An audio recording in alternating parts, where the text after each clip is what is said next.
మరి ఇప్పుడు బైబిల్‌లో నేనే మార్గం, నేనే సత్యం, నేనే జీవం, నా ద్వారా తప్ప వేరొక మార్గమే లేదు అని చెప్పేసి బైబిల్‌లో క్లియర్‌గా ఉంది. రాసుంది. మరక్కడ సువార్త అందలేదు, బాప్తిసం తీసుకోలేదు, అలాగని చెప్పి ఎవరిని హింసించలేదు. మరిప్పుడు ఈయన ద్వారా కాకుండా ఇంకే మార్గం ద్వారా వాళ్ళు వెళ్ళే అవకాశం ఉంది పరలోకం. ఇప్పుడు నేనే మార్గము, నేనే సత్యము, నేనే జీవం అంటే ఉద్దేశం ఏంటంటే ఆయన దేవుడిని నమ్ముకున్న వాళ్ళకి చెప్పలేదన్నమాట.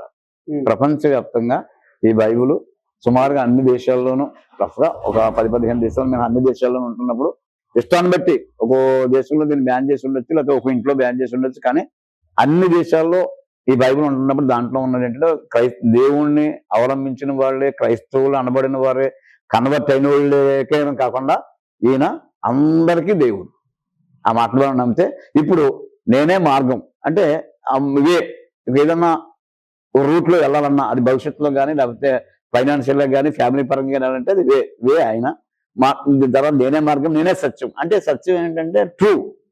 దీంట్లో ఉన్న వాక్యం సత్యం. నువ్వు ఎలా జీవించాలి, ఎలా జీవించకూడదు అది.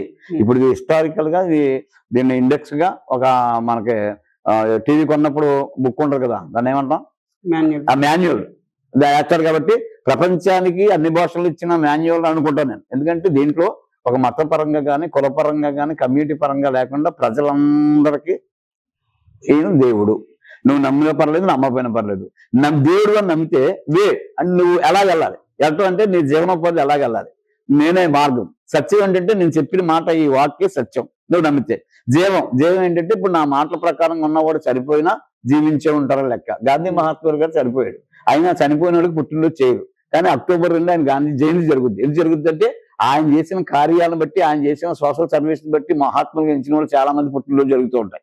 అంటే వాళ్ళు చనిపోయారు కానీ ఇంకా బ్రతుకున్నట్టుగా చేసుకుంటాం. ఏంటంటే చనిపోయినా మీరు బ్రతుకుంటారంటే అర్థమే. మనం చేసిన పనులు బతుకుంటే ఆయన బతుకున్నట్టు లెక్క. పుట్టినరోజుకి దండ, వర్ధంతికి దండ, అలా దేశ నాయకులకి ప్రముఖులకి చాలా మంది జరుగుతూ ఉంటాయి. కాబట్టి అది జీవం అంటే అది. ఎందుకంటే మార్గం ఆయన ఎలా నడవాలి, ఎలా నడవకూడదు, ఎలా మాట్లాడాలి, ఎలా మాట్లాడకూడదు అంటే ఆ వేలో మనం లైఫ్ సర్కిల్లో ఫస్ట్ సత్యం అంటే ట్రూ. నేను నిజం, నేనే సత్యం. మీరు సత్యం అంటే ట్రూ. నమ్మండి. నమ్మాలనే బలవంతం ఎక్కడ లేదు. నువ్వు నమ్మితే నమ్ము. ఇంకా మరి నేనున్నాను, మా ఫ్యామిలీలో ఇంకా మా తమ్ముడు కానీ లేకపోతే మా బంధువులు కానీ, మా సిస్టర్స్ కానీ, మా బ్రదర్ ఉన్నా కానీ వాళ్ళు నమ్మరు. మీరు నమ్ముతారు, మీకు ఓకే, మన పూజలు మనకు ఓకే అన్నారు. నేను వారిని బలవంతం చేయను, వారిని నేను బలవంతం చేయను. ఎందుకంటే ఒక్కొక్క మాకు నేను హిందూ పరంగా పూజ చేస్తున్నాను. నేను క్రిస్టియన్స్లోకి ఎవరు బలవంతం లేకుండా ఓ థాట్ ప్రకారం వెళ్ళాను.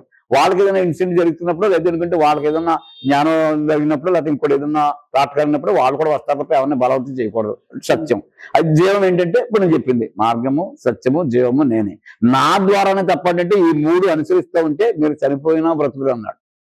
అంటే మనం చేసిన కార్యాలను బట్టి చెప్పిన ఎగ్జాంపుల్ చెప్పినట్టుగా ఎన్టీ రామారావు గారి జయంతి, మహాత్మా గాంధీ జయంతి, నెహ్రూ గారి జయంతి జరుగుతుందంటే వారు దేవుడు కాదు, వాళ్ళు చేసిన కార్యాలు. ఎందుకంటే ఆ ఫ్రీడమ్ ఫైటర్స్ కానీ మనం చేసిన కార్యాలను బట్టి అది. అంచేత దాని ప్రకారంగా సత్యం మార్గం ఆయనే, సత్యం ఆయనే, జీవం కూడా ఆయనే. నువ్వు మార్గము, సత్యము, జీవం అయినా నువ్వు నమ్ము అని ఎవరిని బలవంతం చేయని అవసరం లేదు. ఎందుకంటే ట్రూ అంతే. బంగారమే. బంగారం ఎప్పుడు దాచుకుని పెరుగుతుంది తప్ప వాల్యూ తగ్గదు. టమాటాలు పాడైపోతాయి. ఈ టమాటాలు ఈ వారంలో అవ్వకపోతే 2వ వారం పనికిరావు, 2వ నెలకు పనికిరావు. అంచేత ఇది ఎప్పుడు నిజంగా ఎవరిని బలవంతం చేయకూడదనే ఉద్దేశంతో నేనే మార్గము, నేనే సత్యము, నేనే జీవము. ఈ మాటలు మీరు నమ్మితే మీరు చనిపోయినను బ్రతుకుంటారంటే ఉద్దేశం అది. ఓకే.